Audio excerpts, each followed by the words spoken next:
Este es un repaso relámpago de en una tempestad por José María Heredia. Antes que nada es importante saber que este poeta es cubano, um, y como parte de su vida, él participaba muchas veces o participaba en un movimiento pidiendo la liberación o la independencia de Cuba. Como él vivía a principios del siglo XIX, sabemos que Cuba no se independizó hasta 1898. La razón que él participaba en este contexto en algún tipo de movimiento independentista en Cuba es que después de la invasión napoleónica en 1808 en España, los países latinoamericanos empezaron a independizarse muy rápidamente. Pero las islas, Cuba, um, la República Dominicana y Puerto Rico, y muchas de las islas, las colonias en el Pacífico, se quedaron en manos francesas durante esa época.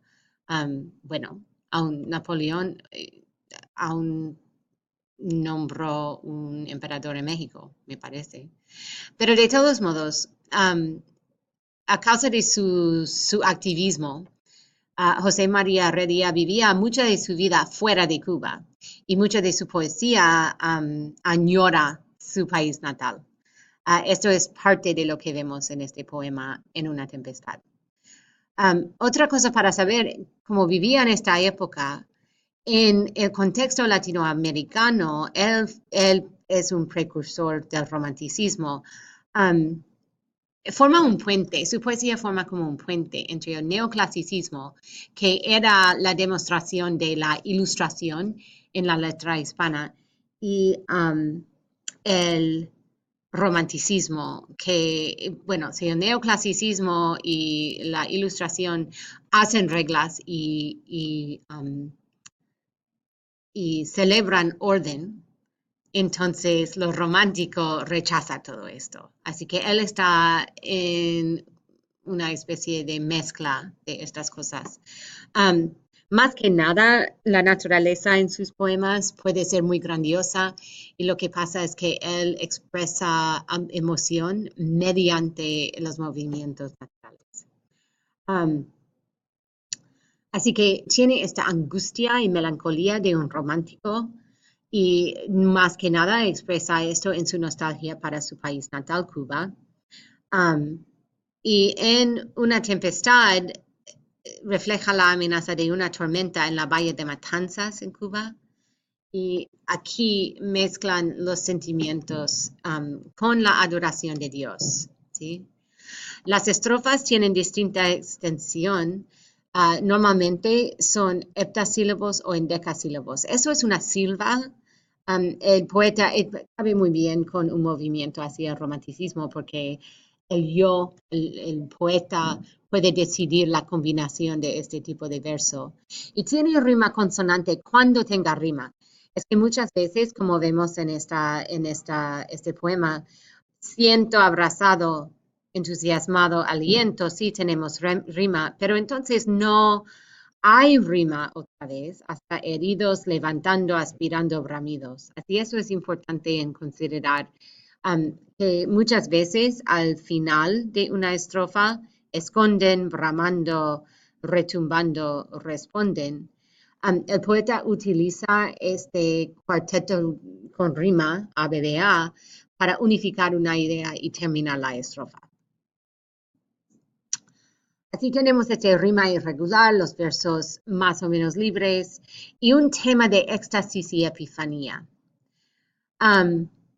La naturaleza es para este poeta algo maravilloso, algo asombroso que usa para ser como un espejo de sus propias emociones, ¿sí?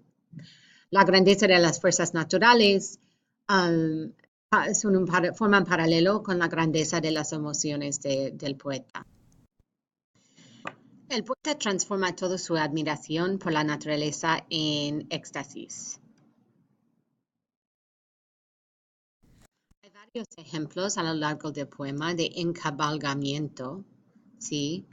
En que ese es una figura retórica en que esencialmente el autor o el poeta no termina la frase al final del verso, sino la continúa en el próximo verso.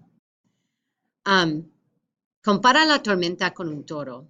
Y no sé si recuerdan esto, pero habla del toro levantándose la frente, escarbando la tierra, es decir, scraping the earth, aspirando fuego de la nariz. Un animal feroz, pero ante la naturaleza el toro es pequeño. Ante esta tormenta, el toro, que normalmente nos da miedo, no es nada, ¿sí? Los montes retumban, los bosques responden. Es un tipo de grandeza en la naturaleza que no existe en su realidad, en la realidad humana, ¿sí? Hay una relación entre él, su estado de ánimo y la tempestad, ¿sí? En su encuentro con la tempestad, olvida el mundo vil y miserable, olvida la vida de exilio, olvida que su patria, Cuba, está lejos,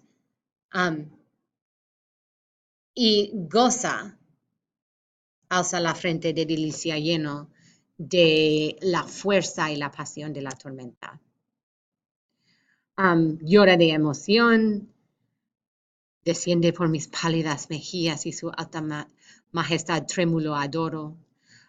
Se inspira en la naturaleza, en sus aspectos sublimes, y su espíritu se une con lo natural, que lo lleva a un sentimiento de unión con Dios.